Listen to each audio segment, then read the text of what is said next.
saja prihatin, lebih daripada prihatin, karena ini adalah menyangkut masa depan anak-anak kita. Sering disampaikan bahwa korban pada saatnya bisa jadi pelaku. Jadi ini menjadi hal yang sangat penting, dan Kementerian Sosial diberi tugas untuk melakukan rehabilitasi sosial. Jadi rehabilitasi medisnya nanti tentu di Kementerian Kesehatan, rehabilitasi sosialnya di tempat kita. Pembagian tugas ini bukan berarti kita terus saling lempar tanggung jawab, tapi justru supaya anak-anak ini tertangani dengan baik.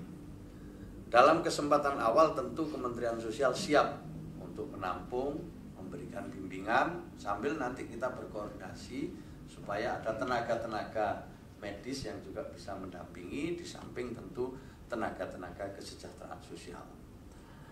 Bapak, Ibu, dan saudara-saudara sekalian yang saya hormati, memang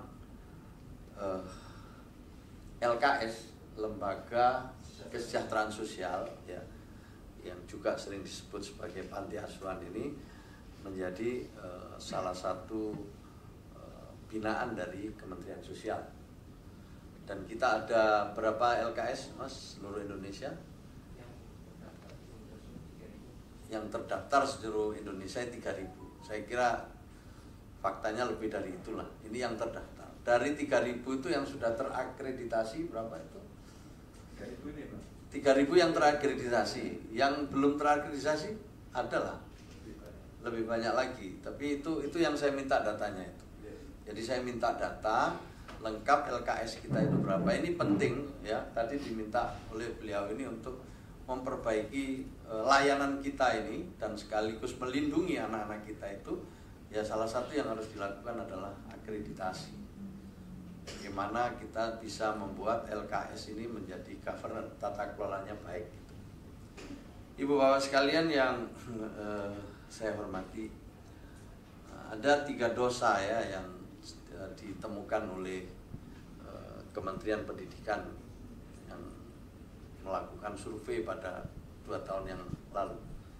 3 dosa besar di lingkungan pendidikan kita, termasuk tentu lembaga pendidikan formal, non formal, termasuk LKS. 1, soal intoleransi, masih berkembang di lembaga-lembaga pendidikan kita itu intoleransi. Yang kedua, bullying, ya, perundungan.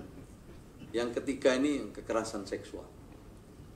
3 ini menjadi tantangan yang serius buat kita untuk sama-sama mengambil langkah nyata untuk melakukan pencegahan.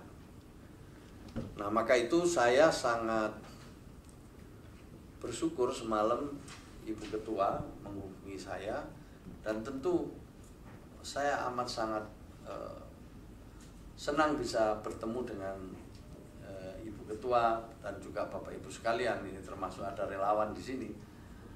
Yang pertama-tama tentu kita menyikapi kasus ini, menyikapi kasus yang terakhir ini. Tapi yang kedua, yang lebih penting juga, kita harus melakukan semacam kerja bersama ke depannya ini, supaya kasus-kasus seperti ini bisa kita cegah lebih awal. Itu yang kita perlukan, kita siap. Dan untuk itu saya ingin merespon yang kasus sekarang ini. Tadi disebut, ya, saya juga ini angkanya baru tahu, ada 14.600 lebih selama 2 tahun terakhir ini kasus. Ini kasusnya macam-macam, ya. Lah, ya, kasus itu, ya, korbannya bisa lebih dari itu.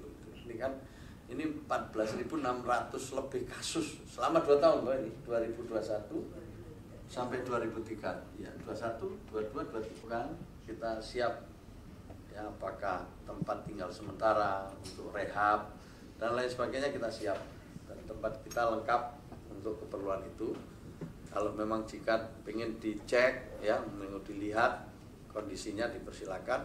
Kalau tempat itu nanti bisa dijadikan tempat tinggal sementara, karena saya nggak tahu kondisi panti asuhan di sana sekarang seperti apa, udah tutup apa masih berlangsung, Bu, di sana? Nanti tolong nanti yang tahu diceritakan. tapi kita bisa menampung sementara dengan segala keperluannya, dengan segala kebutuhannya.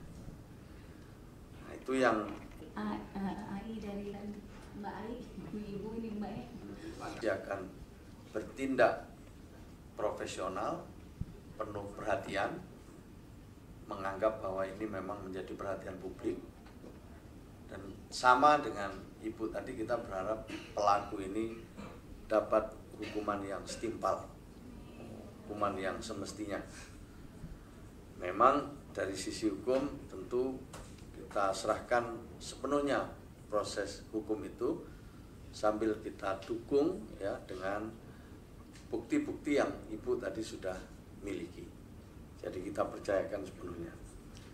Nah, menyangkut apa yang bisa kita lakukan hari ini, paling nggak dalam jangka pendek, adalah membantu adik-adik kita ini yang disebut dengan korban, ya, yang secara spesifik tadi disampaikan harus dipilah-pilah, mana yang trauma, mana yang mungkin ternyata dia punya respon yang lain, yang ini memerlukan kecermatan, ya, memerlukan penanganan yang profesional.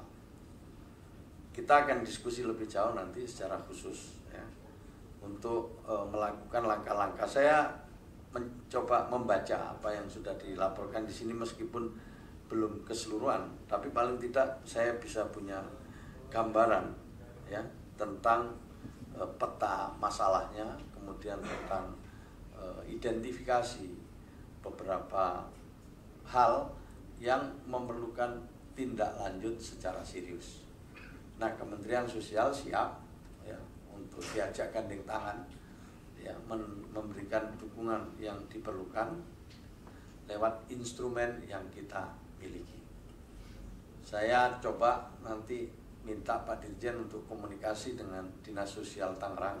Tangerang mana ini tadi? Tangerang Kota, untuk berkomunikasi. Tapi sebelum itu saya ingin mendengar juga dari lembaga LPAI, Lembaga Perlindungan Anak Indonesia. Bapak Ibu sekalian, untuk pengawasan, karena Indonesia ini sangat luas, tentunya pengawasan melekat ini ada pada daerah. Jadi pemerintah daerah melakukan itu. Seperti contoh ketika saya di Surabaya, kami punya LKS yang kemudian kami lakukan pengawasan secara rutin, pembinaan secara rutin. Begitu juga ketika